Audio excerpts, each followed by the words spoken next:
Мен бүгүнкү күндө аргасыздан кайрылып жатам. Менин аты жөнүм милициянын старший лейтенанты Аваз уулу Максатбек. Ош областык ички иштер башкы башкармалыгынын Ноокат райондук ички иштер бөлүмүнүн Жаңы Базар аймактык милиция бөлүмчөсүнүн участковый кызматында кызмат өтөп келгем. Ноокат райондук ички иштер бөлүмүнүн жетекчилиги тарабынан мени куугунтуктап, сен кетип калгын, болбосо сени статья менен кетиремин деп мени куугунтукка алды. Ички иштер министрлигине кирип жатып, мен ант бергем. Мен жетекчиликке, же болбосо роодун начальнигине мыйзамсыз буйруктарды, мыйзамсыз талаптарын аткарам деп мен ант берген эмесмин. Мен Кыргызстан элине, Кыргызстан жарандарына ак кызмат кылам деп ант бергем. Мен айдаган себеби неге көрсөткүчтөрү жетпейсиң, неге результатың жок дейт. Мен өзүм айыл жергесинде кызмат өтөсөм, тоол аймакта кызмат өтөсөм, өзүм телеген аймакта эч кандай кылмыштуулук катталбаса, мен кайсы кылмышты берем? Кайсы карапайым элдин баласын мен мыйзамсыз жолго барып, мен ошондой результат кылам деп мен результат беришим керек мен. Антип результат бергенден көрө мен форманы чечип, башка адал эмгек менен иш кылганым жакшы мен. Бүгүнкү күндө полный беспредел. Өскөнбаев Талгат Акылбекович, ички иштер министри Ниязбеков Улан Омакановичтин атын жамынып алып, менин жердешим болот. Мен каалаганымды кылам деп өзү бүгүнкү күндө кызматкерлердин арасында өзүн хан сезүүдө.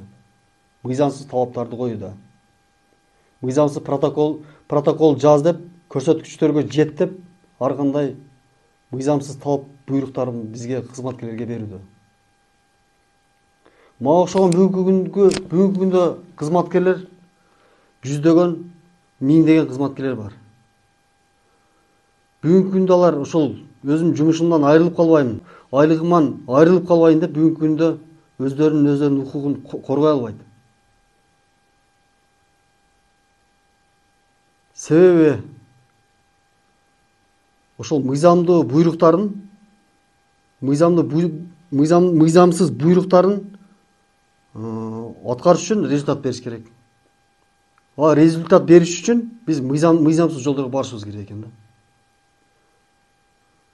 Мисалга айтып кетсем, кече күнү Айтиев Мурат мени ошончо өзүмдүн кесиптештеримдин арасында мени эч бир себепсиз оозго алгыс сөздөр менен тилдеп мени, адамдык аброюма шек келтирип, мени уруп, денеме забал келтирип отурат бүгүнкү күндө.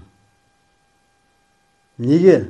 Себебин бүгүнкү күндө бул негизги эле булардын себеби мен аткарышым керек экен, мен результат беришим керек экен. Бул адилеттүүлүк качан орнойт? Ички иштер министрлигинде качан орнойт? Качан бул нерседен арылабыз?